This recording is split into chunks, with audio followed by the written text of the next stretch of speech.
Welcome back to my channel. I recently saw a news story about a teacher in Conroe, Texas that would not allow her students to go to the bathroom because they had lost the bathroom badge, and she was upset about that. So, of course, many of them wet themselves and had to keep those clothes on all day. It amazes me how some people can be so cruel.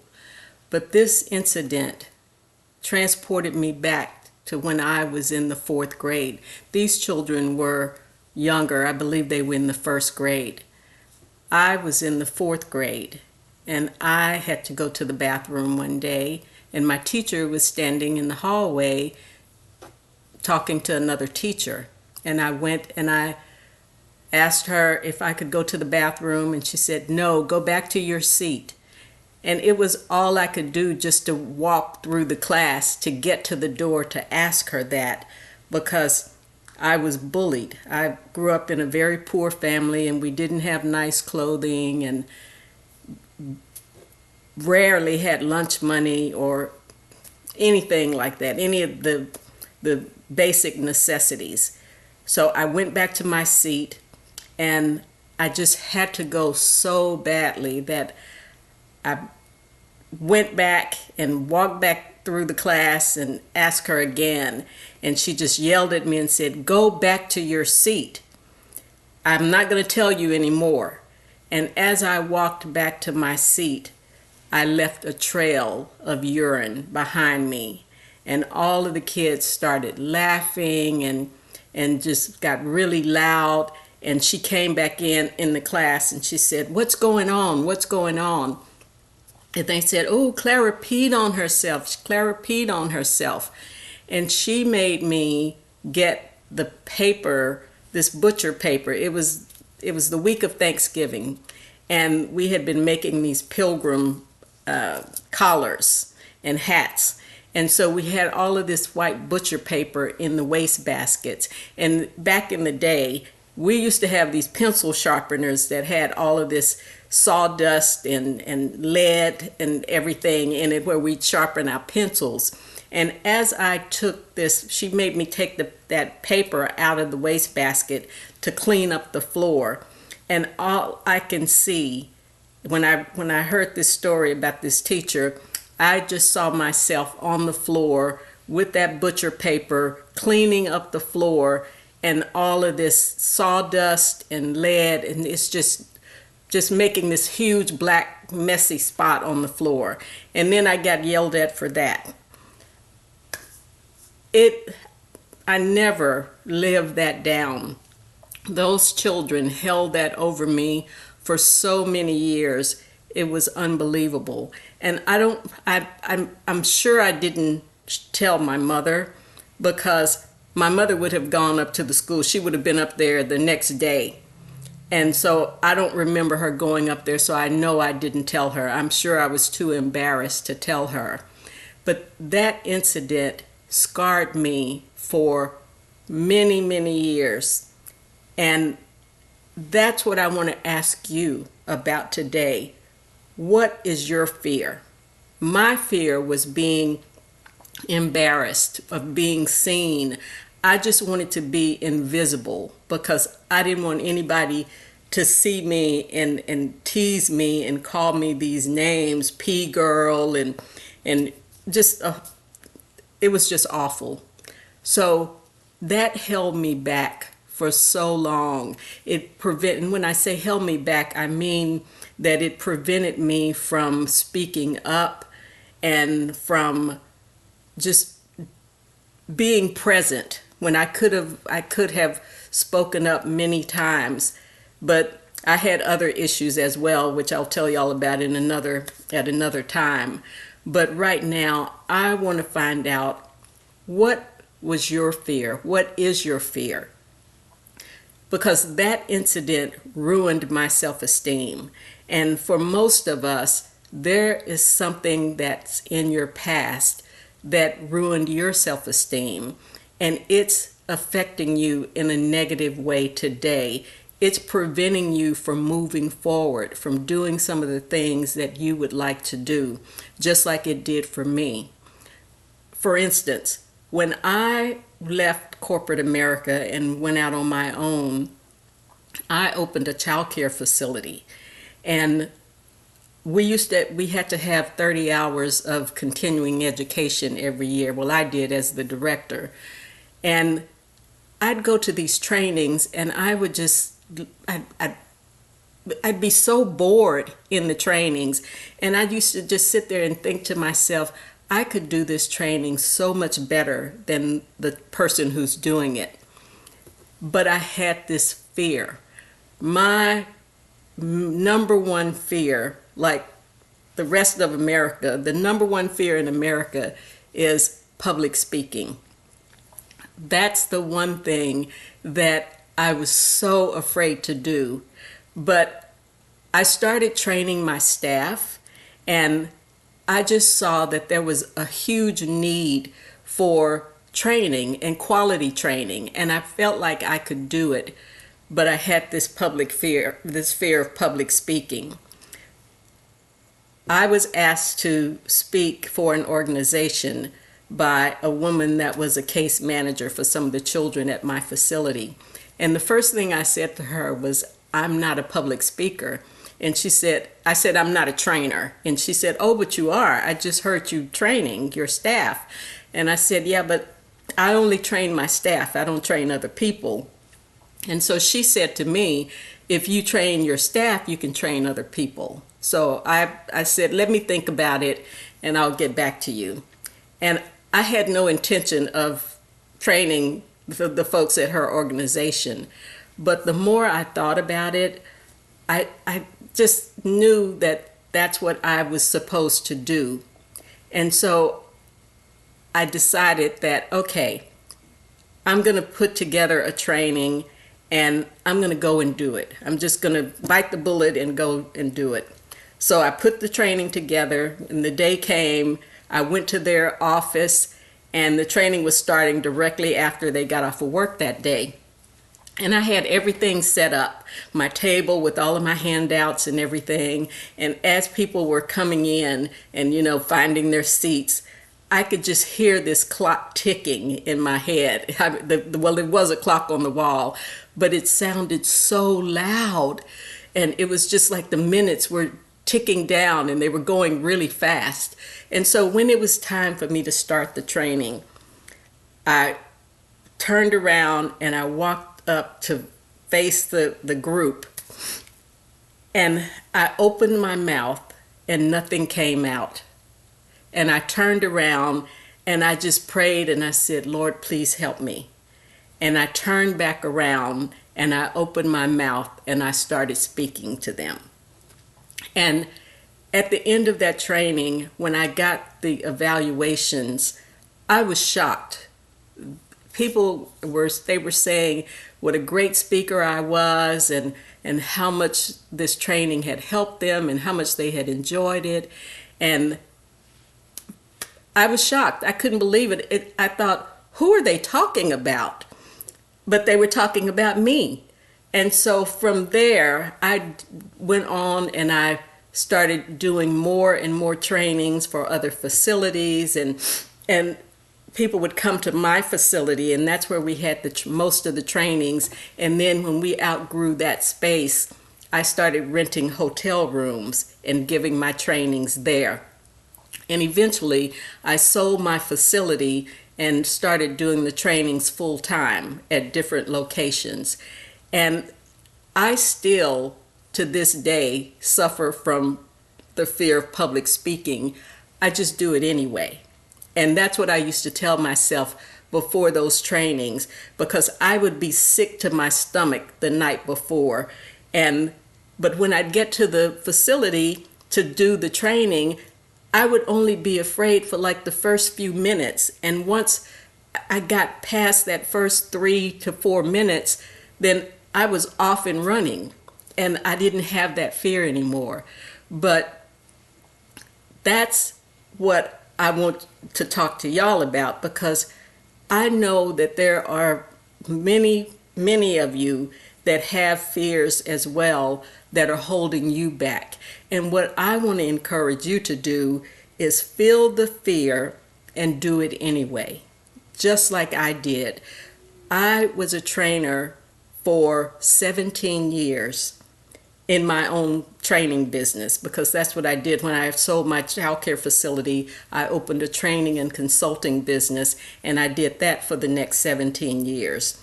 And then when I went to Keller Williams Realty, because I'm also a realtor, I was on their master faculty for 5 years training the new agents. So I love training and I love helping people grow, and I want to help you grow, and that's why I'm here doing these YouTube videos, because we can accomplish whatever it is we want to accomplish if we are willing to put ourselves out there. Remember, feel the fear and do it anyway. Sorry. But I went on to do many trainings, and then I also, after I had been training for 17 years, I had Toastmasters was on my bucket list. And if you're not familiar with Toastmasters, Toastmasters is an international organization, an international public speaking organization, and they help people to not necessarily overcome their fear of public speaking, but they teach you how to deal with it and how to, not have all the ums and ahs and all of those things. But by the time I came to Toastmasters, I had already gotten past all of that. I didn't go to Toastmasters to become a better speaker. I went just because it was on my bucket list and I wanted to experience what it was like. But it was really a great experience for me. And this is something that I want to show y'all. These are many of my trophies. Most of them are first place trophies. I was Speaker of the Year at Toastmasters for 8 years, 8 years in a row. Most of these trophies on this table are first place trophies. This is my crown, my tiara.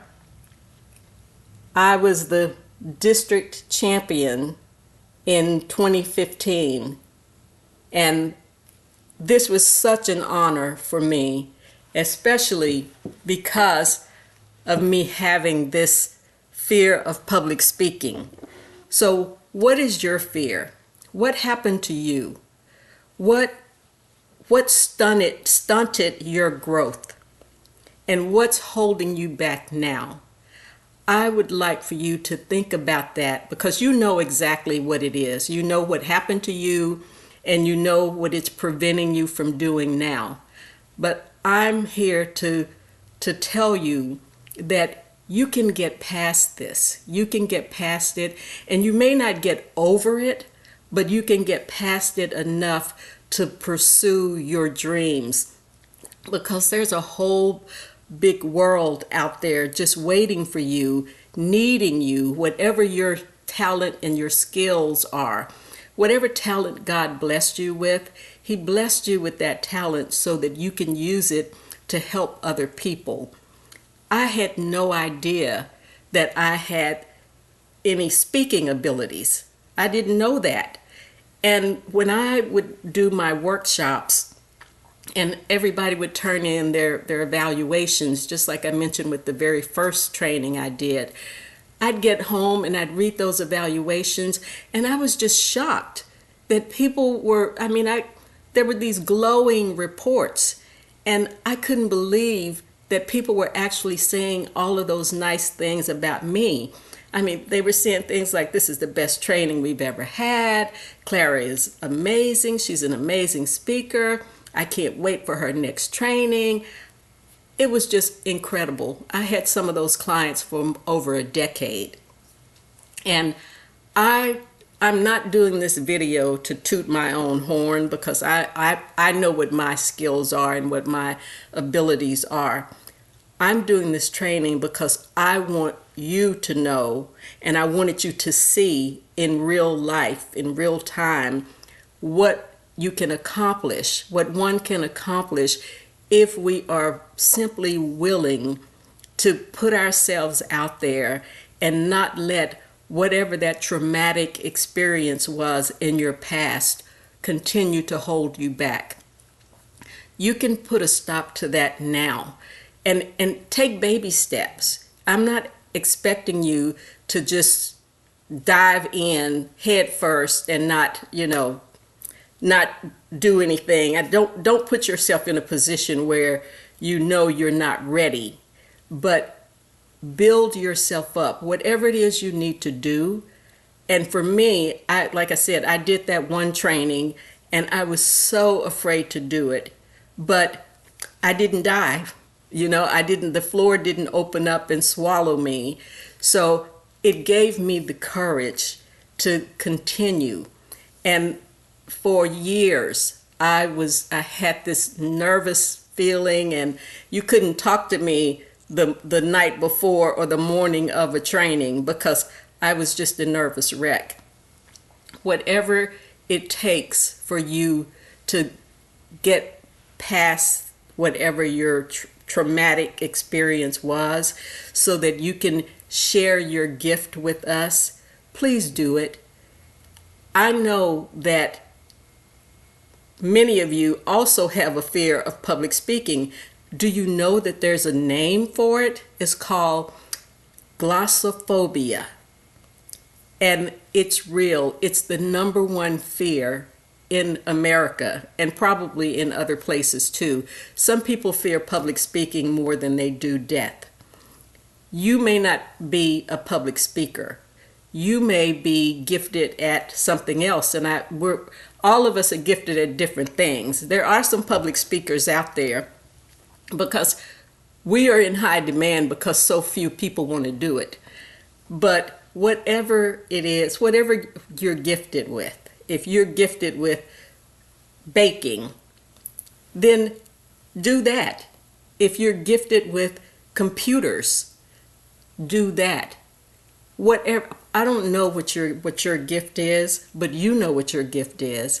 And I beg of you to step out on faith and just pray and ask God to hold you up and to allow you to get out there and bless us with your gifts and your talents, because we need you and you need you. You need to be able to get out there and do whatever it is that you do best, because for those of you who have been wanting to become self-employed, your gift, the Bible says that your gift will make room for you. And I believe that because my gifts have made room for me. And that's one of the reasons, that's the main reason that I'm still out here self-employed 35 years now. Because I have done many different things, but most of it has required some public speaking. And I'm still alive. I made it. And you will make it too. And I had to do this video today because, like I said, this teacher has been on my mind, and what she did to those children, she has no idea that she has traumatized those children for many, many years to come. And it may take them a lifetime to get past that traumatic experience. But I pray that they will, and I hope that they run into somebody or maybe see this video one day and know that they too can move past it, and you can move past whatever your traumatic experience was. It's not easy. I'm not going to tell you that it's easy, because it's not easy, but you have everything that it takes to make it happen and to make your dreams come true. And that's what I want for you. I want you to have a life that you could only have imagined. And you may not have even been able to imagine how amazing and how awesome your life could be. But if you're willing to step out here and just take the risk, you too may have a tiara one day. I'll see y'all next time. Please share, subscribe, and like. And remember, it's a wonderful world. It's a wonderful life. Let's live it. I'll see you next time. Bye.